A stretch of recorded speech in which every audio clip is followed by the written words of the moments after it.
Hello guys, সবাই কেমন আছেন? আশা করি ভালো আছেন। আলহামদুলিল্লাহ আমিও ভালো আছি। ভালো আছি বলতে মনে করেন রোজা থেকে মনে করেন একবারে তাবান হয়ে গেছে গা, শরীর একবারে ক্লান্ত হয়ে গেছে গা, বুঝতে পারছে। আসলাম ধান খেতে, ধানের জমি পানি আসলো না, এর জন্য ধানে জমি দেখতে আসছি।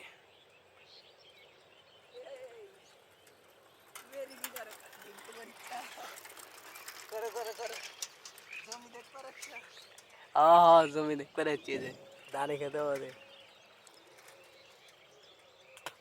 বুঝতে পারছেন। আর একটা বিষয় হলো, এই রমজানের দিনে যারা রোজা রাখেন না,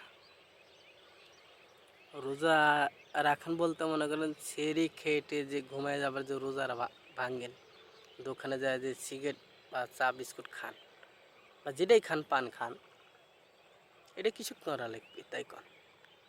দেখেন যে আমরা সারাদিন রোজা রেখে কাজ করে আসলাম বাসায়, দেখছেন হাত পায়ের অবস্থা, শরীর ক্লান্ত, কথাই বাইরে হচ্ছে না মুখ দিয়ে,